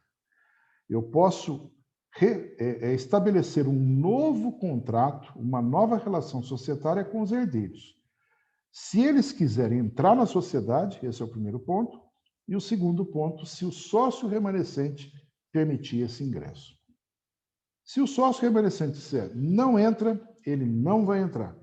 O caminho vai ser o da apuração de haveres e o pagamento da forma que tiver escrita no contrato social. E muito contrato, né, João, é omisso em relação a isso. Então, quando é omisso, paga-se 90 dias depois do fato. Ah, mas ele vai quebrar. Então, procure uma assessoria para escrever no contrato um prazo, por exemplo, de 120 meses para pagamento dos haveres do sócio que vier a falecer. É uma solução lícita, tranquila. Já na SA, eu tenho uma sociedade estatutária, uma sociedade de capital. A titularidade é das ações. Morrendo o sócio, o que ele transmite? Ele transmite as ações aos herdeiros. Querendo ou não, os herdeiros recebem. Se eles não quiserem, eles terão que se desfazer das ações, porque eles se tornam sócios automaticamente. E se tornando sócios automaticamente, eles ingressam na sociedade de forma praticamente automática. Qual é a diferença? Vamos pegar duas situações, dois exemplos que eu costumo utilizar. Eu tenho uma usina e faço ela no modelo de uma limitada, mas desejo que meus filhos ingressem na usina automaticamente à minha morte. Mas eu escolhi o tipo societário errado para isso. Escolhi a limitada. Se eu faleço, os meus sócios, os meus companheiros podem recusar o ingresso dos meus filhos, da minha mulher, da viúva, no negócio. E eles não vão entrar. Então, eu escolhi o tipo errado. Então, na usina, que prepondera o capital e o interesse que eu tenho que o negócio prossiga automaticamente com os meus filhos. Eu vou para SA. Se eu tenho um empreendimento agrícola gigantesco, né, propriedades aí nas fronteiras agrícolas, no Goiás, no Tocantins, no Pará, gigantescas, e quero que aquilo vá para os herdeiros automaticamente, eu preciso pensar na SA. Ah, mas a SA é cara, eu preciso publicar balanço, gasto aí 15, 20 mil reais por mês. Aí eu vou dizer para você, bom, eu vou comprar uma Ferrari, eu estou preocupado com o IPVA da Ferrari? Não. Eu estou preocupado com o seguro desse carro? Não, eu quero o prazer de dirigir uma Ferrari. Então, a SA é a Ferrari. Eu preciso de uma empresa que tem mais recursos societários, mais estrutura para poder dar vazão a isso. Agora, num exemplo diferente, eu sou sócio do meu sócio. Não sou sócio da mulher dele, não sou sócio dos filhos dele. Ele pode ter, por exemplo, um problema, um filho que é dependente químico, por exemplo, uma pessoa que não é dada ao trabalho. Eu não quero essa pessoa entrando na sociedade. O que eu faço? Eu crio uma limitada. Por quê? Se o meu sócio falecer, eu vou avaliar se deixo ou não o filho, a esposa, o herdeiro dele ingressar na sociedade. Se eu não concordo, a gente faz a apuração e o pagamento dos haveres na forma que estiver prevista no contrato. Então, vejam que isso traz uma ideia de planejamento, e o planejamento ele traz questões que as pessoas precisam pensar. Né? Tivemos aqui já alguns casos. O exemplo da usina é um caso real de um empresário que faleceu jovem e os filhos dele, né, foi uma ginástica para colocar eles dentro da empresa. Os irmãos desse sócio, os tios desses herdeiros, não queriam deixar eles ingressar. E criou um problema familiar gigantesco, né? Uma indisposição muito grande, e estava assim para romper. E acabou assim com muito cuidado, muito jeito. Era uma limitada, entraram na sociedade, o primeiro passo que tomaram qual foi? Uma transformação de limitada para SA. E aí seguem até hoje assim. Então, vejam que uma simples decisão, às vezes a reprodução de um contrato, um Ctrl+C, Ctrl+V, eu tenho um modelo aqui, isso pode ser uma armadilha. Da mesma forma que eu costumo dizer, quando alguém vai celebrar algum casamento, procure uma pessoa que está habituada a fazer pacto antinupciais. Por quê? Para escolher um regime adequado de bens para aquele casal. Porque se não for escolhido o regime adequado, eu posso estar entrando numa fria. Se eu tiver um regime de bens como o regime legal, que é o da comunhão parcial, se eu caso, não consulto o CPF da minha mulher, eu já vi isso acontecer aqui, e ela está negativada, eu vou todo feliz no banco levar a certidão de casamento, o gerente ele recepciona a certidão, na hora que eu saio ele corta os meus limites de crédito, porque eu casei com uma pessoa que está com o nome negativado. Olhem só que coisa interessante. Falar, mas é um absurdo. Falo, não é, você escolheu o regime de bens errado. E para mudar isso dá uma grande mão de obra. Então, vejam isso como uma forma de planejamento. E o planejamento ele é muito interessante, o brasileiro precisa se tornar mais afeito a isso, porque o planejamento ele não é um caminho, uma linha férrea, que eu não faço nenhum ajuste. Muito pelo contrário. Eu vou considerar no planejamento sempre fatos relevantes. A lei de SA até fala. É obrigação do gestor levar ao conhecimento do sócio qualquer fato relevante ao negócio. Então, toda vez que eu tenho algum fato relevante, eu tenho que repensar o planejamento. O que é fato relevante? Morreu alguém, alguém se casou, alguém divorciou, alguém atingiu a maioridade, alguém foi emancipado, né? Nasceu um novo herdeiro. Então, tudo isso impacta no planejamento. E o planejamento ele exige o quê? Conhecimento. Eu preciso da informação que se transforma em conhecimento, que vai me habilitar a tomar decisões. Então, é esse o sentido que a gente quer deixar aqui para vocês. Então, planejem, migrem desse modelo arcaico da pessoa física para a jurídica, mas estudem o caso a caso, para que vocês não entrem aí em situações desesperadoras. Uma delas, por exemplo, acho que depois o João pode até confirmar, é a questão do ganho de capital na pessoa jurídica. Se eu ponho a fazenda na pessoa jurídica e o ramo da pessoa jurídica é agropecuário, e eu não dou um tratamento adequado a isso, esqueço de algumas regras, né? Tributação da terra nua, etc., eu vou tributar o ganho de capital na pessoa jurídica em 34%. Uma paulada. E já se eu souber lidar com isso também na pessoa jurídica, eu consigo tributar somente a nua propriedade e, às vezes, a nua propriedade empata o valor de entrada, o valor de saída, e não há tributação nenhuma. Isso numa pessoa jurídica que opta pelo lucro presumido, né? Então, há alternativas muito interessantes, inteligentes, mas é preciso ter esse trânsito nessas áreas para que se conheça com profundidade, para que a pessoa interessada tenha as opções que ela pode ali bater o martelo e escolher. Então, é basicamente isso. Professor Hernandes, muito bem, acho que você cumpriu com a missão aí, falou com maestria, acho que esclareceu todos os fatos, pelo menos É isso. Doutor João Emílio, novamente aqui, estamos juntos, né? Eu penso que nós podemos falar em duas fases do produtor rural pessoa física. Antes do livro Caixa Digital e depois do livro Caixa Digital, né? O fisco está mais atento do que nunca para esse setor. Eu até falei com o contador, né? Ele me comentou, me confidenciou uma história, né? Que chega no final do ano, o produtor rural vai lá, olha, tá as minhas notinhas aqui. Mas, chefe, hoje já não vale mais essas notas aqui, é tudo nota eletrônica. Né? Então, o mundo está mudando. Né? Você tem o computador RAW, você tem o T-Rex, você tem o sistema ARPIA, que, se não me engano, é do Banco Central. O RAW é do Banco Central, o ARPIA é o software da Receita e o T-Rex é o supercomputador. Ou seja, esse pessoal já sabe de tudo. Né?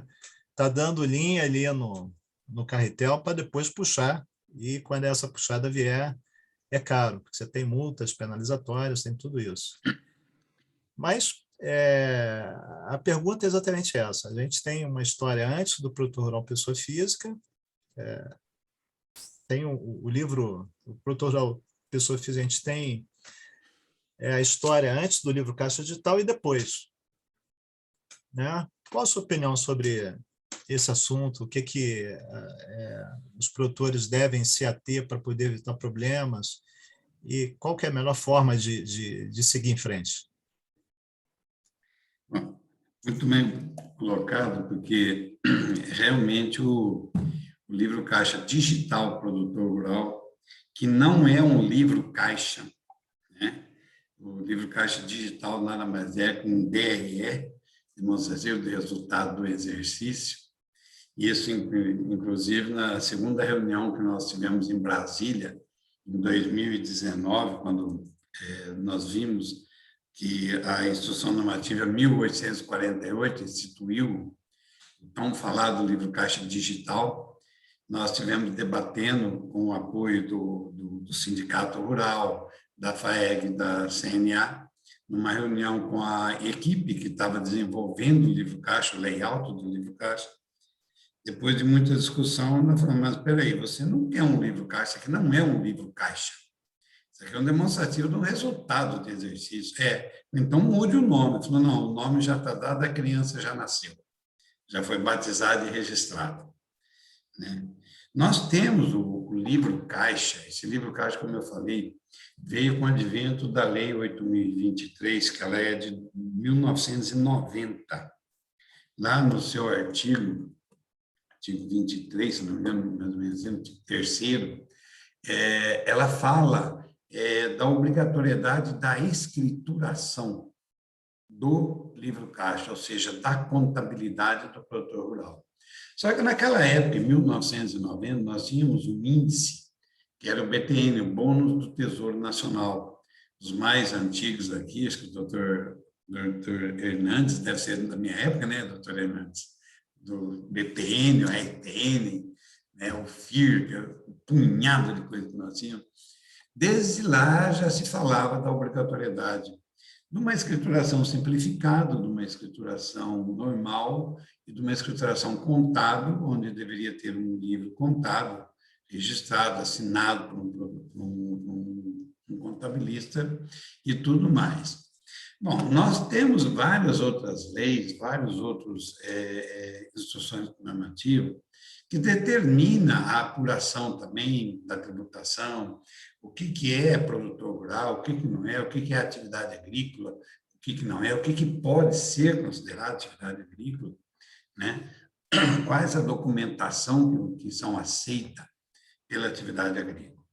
Até a Instrução Normativa 1848, de 2018, então, que foi instituído a digitalização, ou seja, o primeiro SPED contábil do produtor rural, nós tínhamos, então, somente uma contabilidade formal, ou seja, uma contabilidade material, onde nós fazíamos a contabilidade, fazíamos o livro caixa, montávamos toda a estrutura contábil para podermos nos beneficiar das despesas incorridas na atividade agrícola, da compensação de prejuízo de exercícios anteriores, que guardávamos isso e ficávamos à espera durante o prazo de 5 anos, para que a Receita Federal nos solicitasse essa documentação.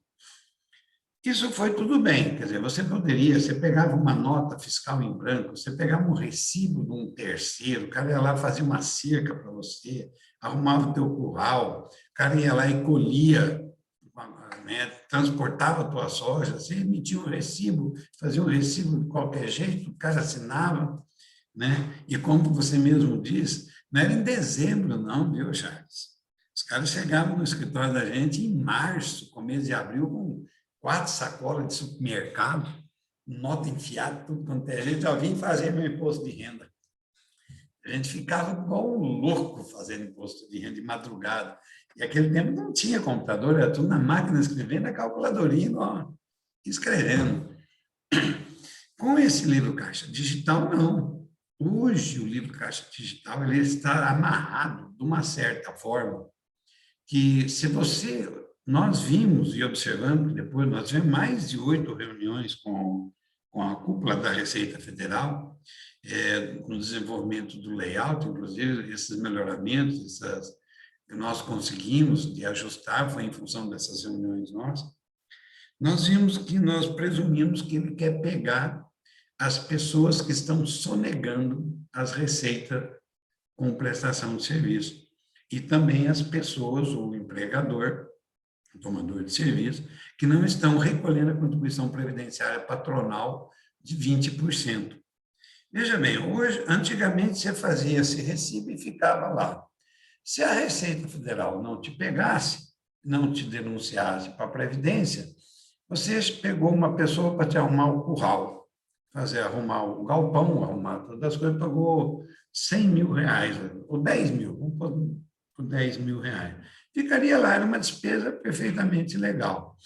Com o livro caixa digital hoje e a entrada do e-social, você pagou 10 mil de prestação de serviço de uma pessoa. Você não tem que reter o imposto de renda na fonte, não retém a contribuição previdenciária dela, porque nós temos uma instrução normativa que isenta o produtor rural, a pessoa física, da obrigatoriedade da retenção. Mas eu sou obrigado a recolher os 20% de contribuição previdenciária patronal, assim como acontece nas pessoas jurídicas. O doutor Hernandes, né, pode falar depois, abonar isso daí. E com o livro caixa digital e hoje com o e-social, eu sou obrigado a lançar ele no e-social, esse prestador de serviço, denuncio ele no livro caixa e esse TREX fica esperando a declaração de imposto de renda desse empreiteiro que foi lá arrumar o meu curral. Chega no final do ano, eu transmito tudo isso, daí 15, 20 dias, a Receita Federal já sabe, espera aí, o Valongo pagou para o Charles 10 mil reais, que o Charles foi lá e consertou o curral dele. Cadê essa receita na declaração de imposto de renda do Charles? E, do outro lado, a Receita Federal manda para a Previdência fala, mas espera aí, o Valongo está falando que pagou 10 mil reais de serviço prestado de pessoa física, cadê o 20% da contribuição patronal dele, que é o antigo CERA?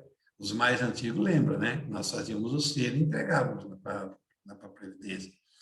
Hoje, está tão fechado, está tão sintonizado, a Receita Federal, como mesmo o Charles disse, que já foi citado aqui, nós temos esses supercomputadores, esses programas que fazem essa leitura dinâmica de banco de dados, processamento, processam tudo.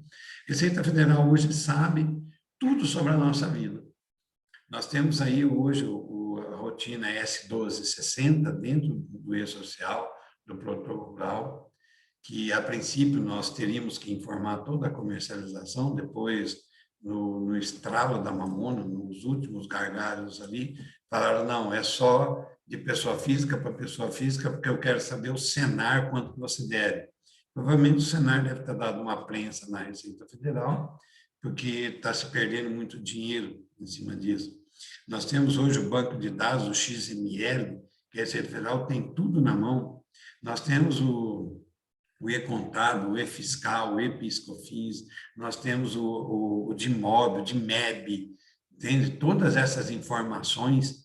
Então, hoje, o livro Caixa Digital do Produtor Rural, ele apenas está vindo complementar todas aquelas outras informações que o governo, que a Receita Federal, já tem em torno dos demais contribuintes que antes ela não tinha dentro da atividade agrícola. E, então, temos que tomar muito cuidado. O livro Caixa não é agora, já é há muito tempo que já tem ele, que nós somos obrigados a fazer, só que com a parte digital, a Receita Federal hoje tem de imediato todas as informações necessárias. Você vê, uma das grandes coisas do livro Caixa Digital, nós temos que informar, inclusive, os coparticipantes, que são os arrendantes ou os parceiros proprietários nossos. E aí entra a programação, o planejamento tributário de quem está arrendando a terra ou de quem é o parceiro proprietário, de tal forma também a diminuir a carga tributária dele, porque nós sabemos que arrendamento não é receita da atividade agrícola. O arrendamento é como se fosse um aluguel, ele é 100% tributado, é 27,5% de imposto de renda que o proprietário da terra paga. Então, num planejamento tributário, nós temos o Estatuto da Terra, o artigo 96, né, lá no inciso 6, que relata e fala sobre o parceiro proprietário, onde a gente consegue, então, assim, colocar como uma receita da atividade agrícola. O livro Caixa Digital, além de tudo isso, nós abrimos mão e informamos quais são as contas bancárias que nós já temos, então, só que como o STF julgou em maio de 2021, dizendo que não existe quebra de sigilo, mas apenas troca de informações, o livro Caixa Digital veio o seguinte, não, eu estou informando as minhas contas bancárias, estou informando o movimento, estou dizendo para que conta que foi a minha receita com venda de soja, de milho, ou seja, venda da produção agrícola, a venda do maquinário, a venda de melhoramento de benfeitorias, e de que conta saiu toda essa movimentação que eu paguei o prestador de serviço, que eu paguei a firma, o fornecedor de insumos, a firma que me forneceu a máquina. Eu informo em que área, em que propriedade que eu explorei, qual a propriedade que eu explorei, então qual a propriedade que realmente está cumprindo a sua função social, como o professor Hernandes falou, do ITR, que se transforma, não sei se foi o Hernandes, foi o Leonardo, né, Leonardo? Você falou sobre o ITR, de que a propriedade pode se tornar uma propriedade improdutiva, porque não existe a movimentação, e a alíquota do ITR chega a 20%, porque ela se torna improdutiva. Então, isso tudo o governo, com o livro Caixa Digital hoje, está fechando essas informações, fechou o ciclo dessas informações. E ele consegue hoje monitorar muito mais o produtor rural com esse livro Caixa do que era antes, com uma contabilidade formal, material, onde ele precisaria abrir um procedimento, uma notificação pedindo ao contribuinte que apresentasse a documentação, teria que ter funcionários capacitados para poder analisar esse documento, era muito papel. Com o livro Caixa, não, com um simples clicar que o auditor faz, ele já consegue filtrar tudo e já saber tudo sobre a atividade agrícola, se realmente aquela documentação é correta, se são documentos idôneos ou não, se todos os encargos, os tributos, as responsabilidades acessórias foram recolhidas ou não. Então, o livro Caixa hoje, vamos dizer, é um divisor de água. Nós temos aí que não são todos que estão obrigados a fazer o livro Caixa, com a instrução normativa, quando o lançamento dela falava em 3.600.000, depois de muita discussão com a Receita, conseguimos elevar para 7.800.000. Depois, numa das reuniões, o Tisto, que é o chefe da Receita Federal, nós queríamos ainda um valor maior para a isenção. Ele disse que não poderia dar, porque as microempresas têm o teto de 4.800, então ele manteve os 4.800. Pedimos para que fosse retirado dessa base de cálculo a venda de máquinas agrícolas, porque você vai lá e troca uma colheitadeira. Quando você dá a colheitadeira usada, dá o trator usado, ele é uma receita da atividade agrícola. Na pessoa física, ele compõe a base de cálculo dos 4.800.000. A venda de melhoramentos e benfeitorias se torna uma reversão de despesa, então eles consideram como receita da atividade agrícola.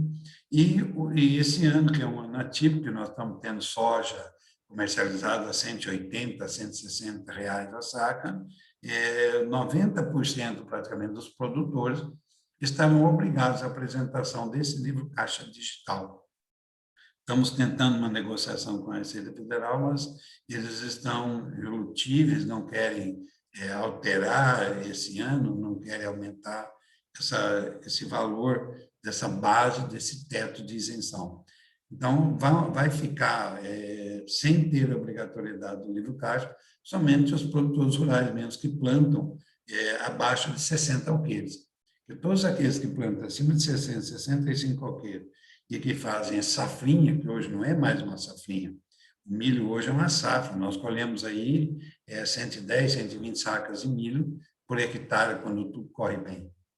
Então, o livro caixa digital, Charles, como você falou, realmente existe o produtor rural, pessoa física, antes e depois do livro caixa digital.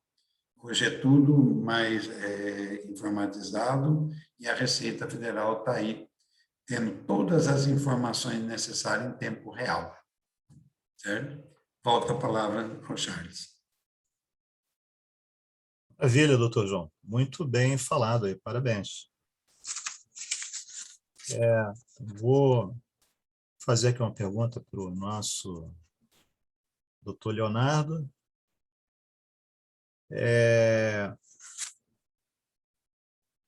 A grande maioria das empresas, não só o produtor rural, mas as empresas comuns, tem problemas trabalhistas, né? Quando a gente fala de compliance, traduzindo isso, seria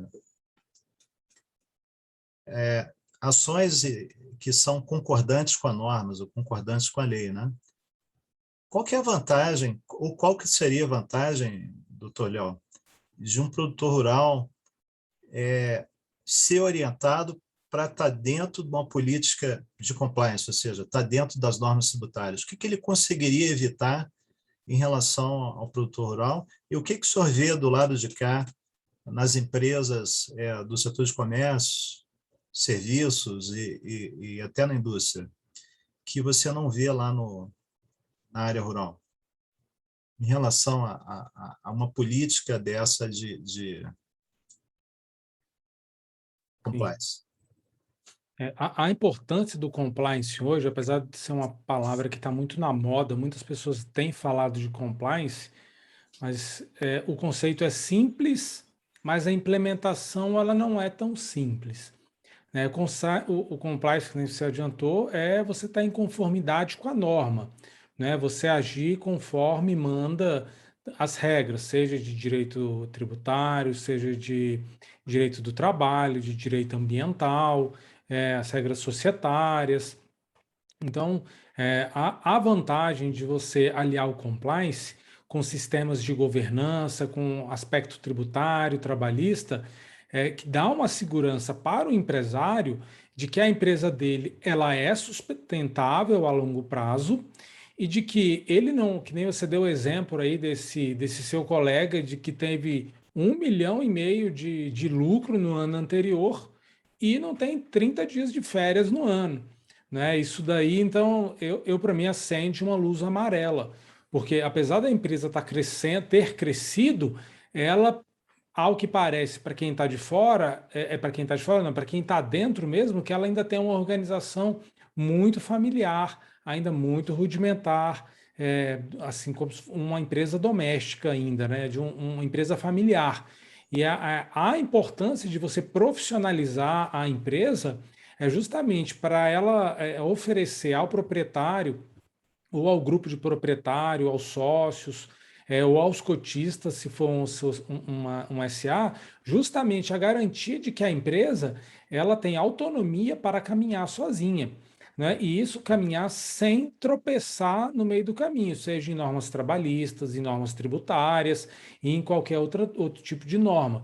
Porque a gestão interna vai estar funcionando de uma forma equilibrada, azeitada, e isso aí você minimiza muitos problemas, e aí o empresário ele vai ter condições de pensar em como crescer, como aperfeiçoar, como reduzir custos, e não simplesmente estar ali no operacional do dia a dia. Né? Então, assim, eu tenho um pouco de preocupação com esse empresário. Né? Da mesma forma que eu estava falando da educação em relação à parte quando a gente fala de trabalho em condições análogas a escravo, esse empresário que tá nessa faixa de transição, ele precisa profissionalizar a gestão da empresa, né? E profissionalizar em vários campos, né? Não só no aspecto tributário, que é muito importante, não só no aspecto trabalhista, que é muito importante, no aspecto contábil também, mas muito importante. Só que ele, muitas vezes, a parte de governança fica em segundo plano. E quando você implanta um sistema de compliance, simplesmente ele vai ter que olhar para todos os lados da empresa. Ele não, você, em geral, quando fala compliance, você até pode ter um compliance trabalhista, compliance tributário, que é mais conhecido, e compliance em todas as outras áreas. Mas a ideia de compliance é que seja algo integral, né? Que te coloque a tua empresa para funcionar de uma forma profissional, que você se desligue desses pequenos problemas, porque você sabe que está funcionando tudo bem. E com isso, sim, você vai poder trabalhar para o seu empreendimento crescer ainda mais. Né? Então, daí eu acho que é de uma importância muito grande, e apesar de simples, é complexo de você implantar isso aí do dia para a noite. É todo um processo de implantação, de profissionalização, de mudança da cultura dentro da empresa. Hoje em dia, quando você fala em compliance, você também já não pode mais deixar de lado LGPD e outros aspectos também que estão, todos eles, atrelados. Né? Então, acho que em linhas gerais seria basicamente isso.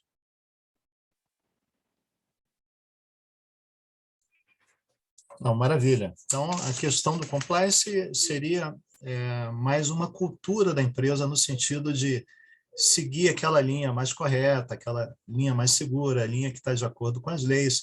E quando você fala de cultura, a gente está falando de hábitos que são, ou novos hábitos que são criados para poder, olha, se você é um funcionário que entra de 8 às 18, você tem que fazer assim, assim, assado, tem que assinar o ponto, você tem que ter esses benefícios, tem que ter isso, tem que ter aquilo, né? Seguindo nesse sentido, ele acaba mitigando os riscos, né? No Mas, compliance você tem pontos de controle, né? Pontos sim, de controle que você vai estar aferindo todo o tempo como está a gestão da empresa, como se fossem sensores que você tivesse assim, fazendo uma analogia, por exemplo, com um veículo, com uma máquina, você teria vários sensores para saber como é que está o funcionamento, e isso aí te auxilia, né, a adequar e a profissionalizar o funcionamento da empresa, reduzindo muito a chance de risco, de passivo, tributário, trabalhista e em qualquer hipótese. não, exatamente isso. É como se você estivesse no cockpit do avião, com todos os Sim. indicadores ali, e você vai tomando as decisões. Você tem um copiloto ali, que pode ser um administrador seu, né? Fala, olha, o óleo subiu, a temperatura do óleo subiu, a turbina ali está parando, olha. Bom, e você vai ajustando nisso. Mas eu gostei muito, fiquei muito feliz aqui com a nossa conversa, doutor Hernandes, doutor João, doutor Leonardo. Eu vou aqui abrir a palavra aqui para os senhores. Aqui. Primeiro, eu passo a palavra para o doutor Hernandes para as últimas considerações nossas ali. Se quiser responder E se tiver alguma pergunta aqui do nosso público, por favor, doutor Hernandes. Perfeito, Charles. Olha, é um prazer estar entre vocês aqui. A gente vê que está uma conversa de altíssimo nível, pessoas com profundo conhecimento, e a gente percebe que tudo está relacionado a comportamentos, né? Se a gente olhar, quando o Leonardo fala do compliance, eu vou verificar o comportamento das pessoas através de indicadores e sensores, como você fez uma excelente analogia. Para quem trabalha com planejamento sucessório, principalmente, eu vou deixar uma palavra final para as pessoas pensarem naquilo que estão transmitindo para as gerações futuras em termos de negócio.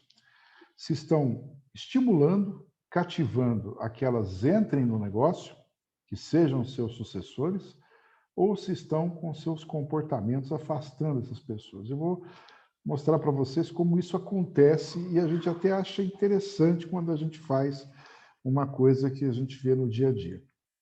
O empresário chega em casa reclamando, né, ou contando, né, que ele teve um esforço sobre-humano durante o dia para resolver problemas lá na empresa dele, na propriedade dele, e aquilo, né, ele conta como uma coisa extremamente penosa, difícil, de solução que só um super-homem como ele conseguiria resolver. E quando a gente tem a mulher também que vai por esse encaminhamento, ela acaba contando, né, as peripécias que fez para renovar o contrato de financiamento, como é que ela conseguiu lá fazer uma declaração de renda pagando menos impostos, mas está passando uma imagem negativa. Então, os filhos, nesse contexto, eles acabam olhando os seus líderes mais importantes, né, os seus pais, e olhando aquilo como uma aventura que eles não querem seguir. Né? Meu pai sofre demais, eu não quero isso para mim.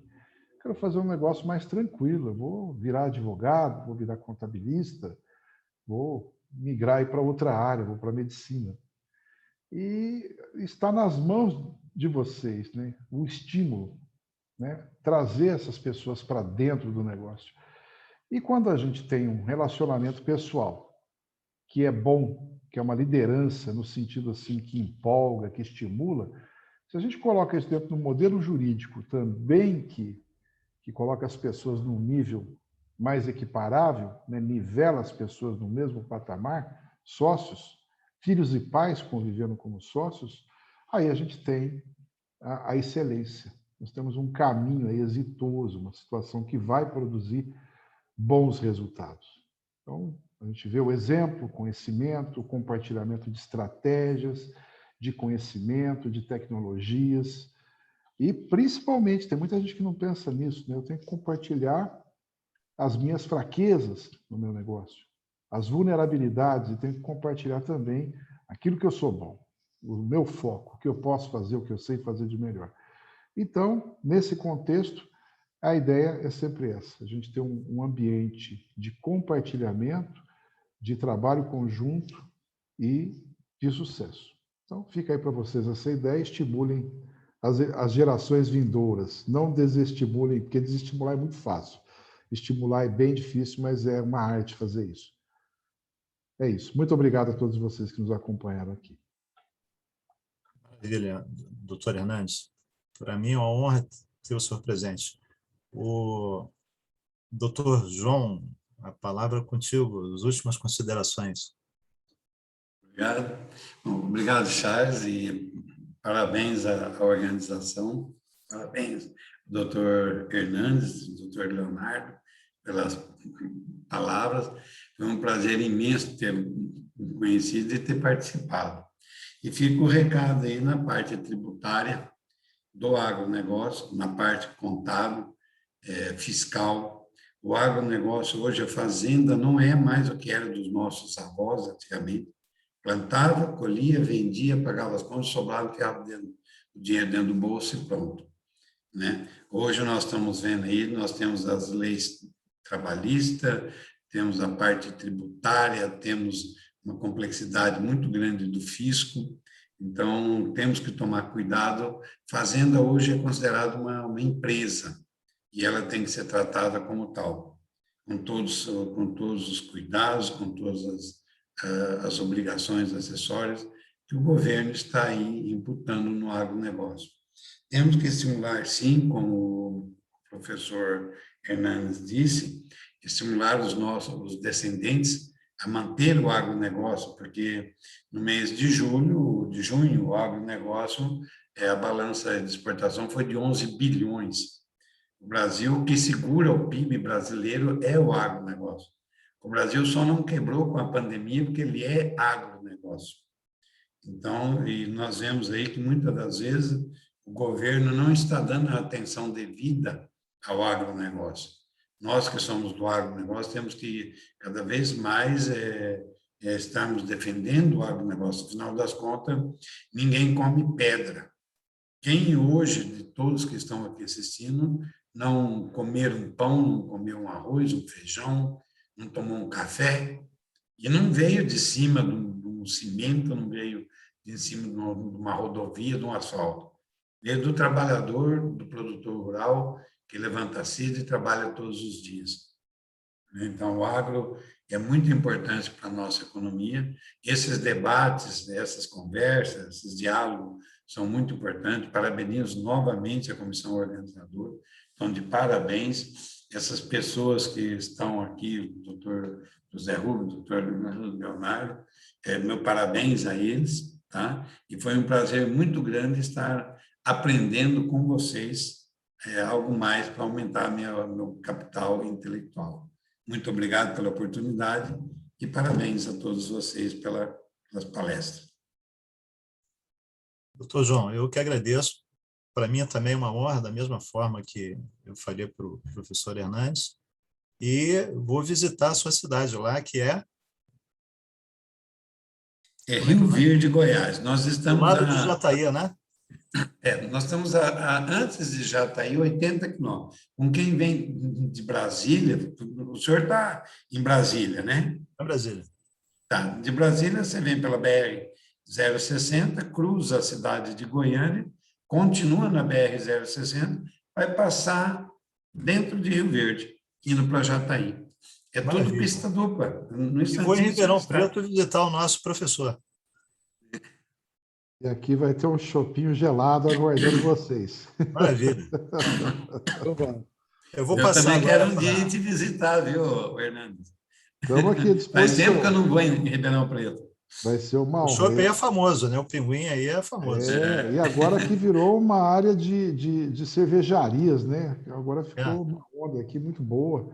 Uma cidade que gourmetizou. Então, a gente tem a parte aqui de restaurantes, de turismo aí relacionado à alimentação. É muito bom. Vocês estão convidadíssimos. Maravilha. Leonardo, agora é contigo, meu irmão e amigo aí, para as últimas considerações.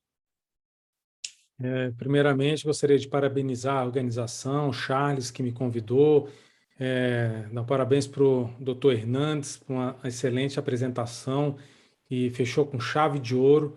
É muito importante mesmo a gente sempre manter, estimular, incentivar todos os pequenos, né, sejam os filhos, seja aquele pequeno empresário que está do nosso lado, que a gente está colaborando, ou também o grande. É sempre importante essa palavra de incentivo, né? Da mesma forma que o doutor João Valongo nos falou, fez uma apresentação também formidável, que para mim foi uma aula nessa parte de escrituração, de livro caixa, da parte do produtor rural. Muitas vezes a gente fica aqui nos escritórios em Brasília, conhece muito a parte teórica, mas não conhece as dores do dia a dia, né? E vocês que estão militando bem próximo, nada melhor do que vocês para a gente ouvir com autoridade essas dificuldades. A gente aqui pega muito o processo em tese para debater em tribunal superior, no STJ, no STF, no TST, e muitas vezes esse contato seja com a parte, com quem está lidando, com quem está auxiliando, para entender a real dificuldade, isso daí é importantíssimo. Porque senão, porque nem quando eu falei no início, acho que antes até de começar, a gente estava falando da demarcação de terra indígena, o debate frio do processo mas a realidade do dia a dia de quem está passando pela dificuldade, seja de um lado, seja do outro, é outra. Então, é sempre muito importante a gente estar bem próximo daqueles que a gente está procurando auxiliar aqui dentro de um aspecto tributário, né? E tanto nessa parte de educação e de incentivo, a minha mensagem seria uma mensagem que o que a gente puder contribuir e não apenas incentivar e contribuir com alguma espécie de informação para essa pessoa que está do nosso lado, isso aí com certeza vai repercutir muito grande, de uma forma muito nobre para o futuro, né? Esse incentivo aliado à educação, por menor que seja, ela, assim, ninguém nos segura, principalmente o mundo do agro, né? Então, mais uma vez, Dr. Charles, muito obrigado, agradeço a presença de todos. Nós temos uma plateia bem grande aqui também, todos bem silenciosos, estão participando aqui timidamente. Quem sabe em novas oportunidades eles nos desafiam mais com perguntas para que a gente fique um debate também um pouco mais vivo e próximo das dúvidas que a gente não, porque algumas vezes alguns aspectos para a gente é tão natural, tão comum, e às vezes uma dúvida você esclarece uma compreensão de algo que é muito mais complexo, mas às vezes por falta de algum conceito prévio a gente não consegue compreender a dimensão, né? Parabéns a todos, mais uma vez, muito obrigado. Maravilha. Para mim também foi muito esclarecedor. Na verdade, esses tipos de live são bastante interessantes, porque a gente aprende com a experiência de cada amigo, de cada mestre, né? Porque um mestre vai ensinando aí os seus discípulos e o importante é, de alguma forma, a gente repassar esse nosso conhecimento, repassar para outras pessoas. Acho que é só assim que a gente consegue gerar valor agregado. Eu vou passar novamente a palavra ao Hernandes, ele que comanda todo esse cockpit. Agradeço aqui todo o nosso público, né? Para mim é uma honra estar fazendo parte disso aí com os amigos. E passo a palavra para o Hernandes para ele fechar essa brilhante apresentação. Quanto à responsabilidade, você me passou aqui para fazer o encerramento. Não sei se tem alguém querendo fazer alguma pergunta. Estou vendo aí o Aurelino abriu a câmera, se tiver alguma questão, fez algumas considerações. Estou vendo o pessoal aqui nos agradecimentos. Gente lá de Rio Verde, também de Goiás, aqui de Ribeirão Preto, o Billy. Um prazer ter você aqui conosco, Billy. Mineiros, Goiás, 2 pessoas. Aqui na região de Franca, meu amigo Marcelo Avelar. Então, pessoas aqui conhecidas, muito queridas. Se tiverem alguma pergunta, quiserem passar pelo chat, tem os contatos nossos lá quando vocês fizeram as inscrições, mandem que a gente tenta interagir, responder para vocês, vai ser um prazer. E, mais uma vez, aí eu fico muito grato, Charles, pela sua iniciativa em apertar o botão vermelho, falar, vamos dar um andamento nisso aqui, vamos fazer esse mundo girar. Fiquei muito feliz aí e fiquei mais feliz de estar aqui compartilhando com o Leonardo Martins e com o João Valongo, pessoas aí de um conhecimento profundo das áreas em que falaram, que eu tenho certeza que dão aí um show para todos nós, deram um show para todos nós. Muito obrigado. Então, eu acho que a gente vai ficando por aqui, se não houver nenhuma pergunta, nenhuma questão que for encaminhada. Então é isso, gente. A gente vai encerrando, desejando a vocês uma boa noite e uma próxima vez, vocês já estão aqui na nossa base de dados, quem pôs o nome, o e-mail, a gente vai gerar aí os certificados amanhã, encaminhar para vocês por e-mail, e próximos eventos que a gente fizer lá pelo Sucessão Legal, a gente entra em contato, comunica vocês, vai ser um prazer aí repetir. E já vou programar outros, professor. Você já está assim, vamos dizer, já estamos aguardando isso já, Charles. Vamos na esteira do seu vento aí, trazendo as mudanças. Maravilha. Muito obrigado. Muito grato. Foi estimulante. Muito grato, doutor João. Muito grato a todos. Até a próxima. Um abraço a todos. Fiquem com Deus. Se Deus Muito quiser. obrigado. Se Deus quiser.